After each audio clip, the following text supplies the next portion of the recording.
শেষ, পুজোর আয়োজনও প্রায় কমপ্লিট। কয়েকদিন পরেই নিয়ম মেনে দেশে বেজে উঠবে বোধনের ঢাক। তবে প্রবাসের পুজো শুরু এই উইকেন্ডেই। তাই বাংলা পডকাস্টের টিম বেরিয়ে পড়েছেন city to city, continent to continent প্রবাসের পুজো পরিক্রমায়।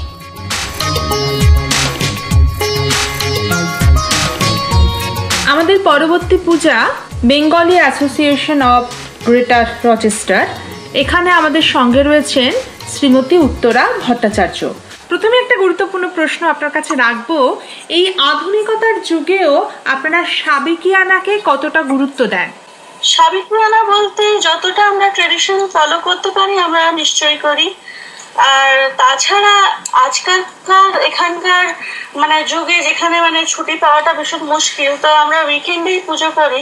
তাই দুদিনের মধ্যেই কলাবউ থেকে নিয়ে শুরু করে সপ্তমী পুজো, অষ্টমী পুজো, পুষ্পাঞ্জলি, সন্ধি পুজো, আর তাছাড়া বিকেলে সন্ধ্যা আরতি সব হয় প্রথম দিনকে।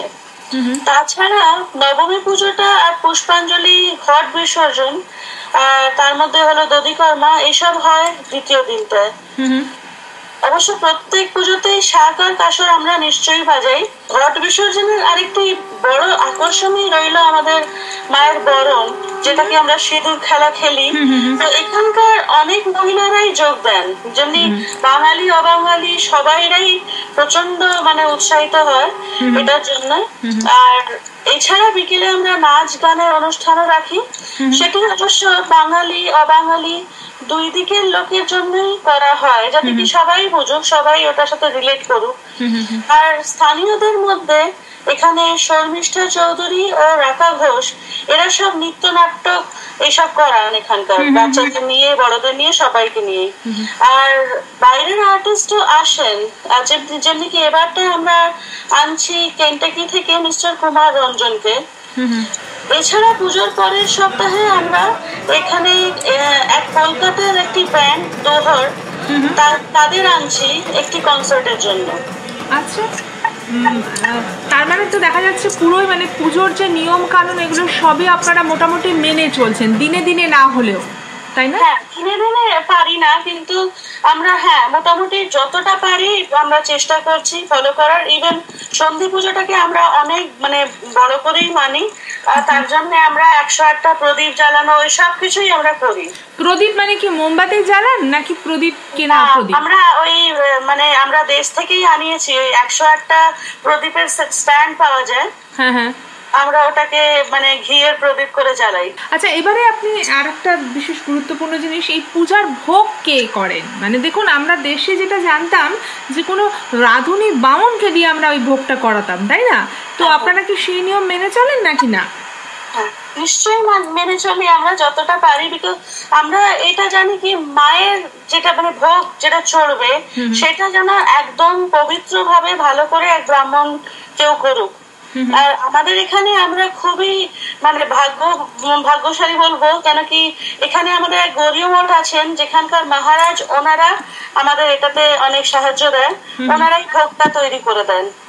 এই যে ধরুন পুজোর কাজ, ফল কাটা, ফুল সাজানো, মালা গাঁথা, এগুলো কারা করছে? যেমনি বলছি একটা করে টিম একটা করে এরিয়া ম্যানেজ করে। যেমনি ধরুন পুজোর মেইন অ্যারেঞ্জমেন্টটা সেটা এখানকার একজন আছেন মিতা দে, আর ওনার দল ওটা ওনারা পুরো সামলায়। তাছাড়া ফল কাটা ইত্যাদি এইসব জায়গায় থাকে বিনীতা গুপ্ত, ইন্দ্রাণী মিত্র আর ওনাদের দল। তাছাড়া পুরো জিনিসটাই কোঅর্ডিনেট করতে থাকবেন আমাদের এখানকার এইবারের প্রেসিডেন্ট অরিত্র সেন আর ওনার এক্সিকিউটিভ কমিটি। আচ্ছা, তা এখানে মানে ধরুন ওই যে সকালবেলা আমরা যেমন লাল পাড় সাদা শাড়ি পরে ফুল সাজাতে, ফুলের মালা গাঁথতে, ফল কাটতে যেতাম, এরকমই দেখা যাবে তো? কিছুটা দেখতে পারবেন। অ্যাকচুয়ালি এখানে প্রচন্ড উৎসাহ থাকে মেয়েদের মধ্যে, একরকম করে বাঙালি ভাবে যেমনি করে সোজা করে শাড়ি পরা হয় না সেমনি করে পরে, আর সেইটা খুব মানে লোকেরা মানে এক অন্যকে দেখে ম্যাচ করে, যদিও লোকেরা অন্য কোনো শাড়ি পরে আসলেও ওখানে মানে চেঞ্জ করে, সবাই একরকম হয়ে যাক বাঙালি সাজে। আমি একটা ছবি দেখেছিলাম আপনারা সেই যেটা পদ্ম ফুল 108টা পদ্ম ফুলের এই অ্যারেঞ্জমেন্টটা মনে হয় আপনারা করেছিলেন কোনোবার, তাই তো? আমরা করেছিলাম, আর আমরা খুবই খুশি কি আমরা ওটা করতে পেরেছি। কিভাবে অ্যারেঞ্জ করলেন পদ্ম ফুল, অত পদ্ম ফুল কিভাবে পেলেন? ওই আসলে 108টা পদ্ম ফুল আমরা আনিয়েছিলাম আমাদের ফ্যান্সি ফ্লোরিস্ট বলে ওখান থেকে, এখানে রচেস্টারে নেই তো, সেটা আমরা ওখান থেকে কোরিয়ার করিয়েছিলাম।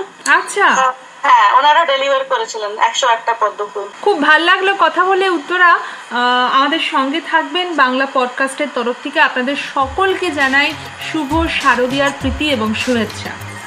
অনেক অনেক ধন্যবাদ, শারদ শুভেচ্ছা আপনাদের জন্য।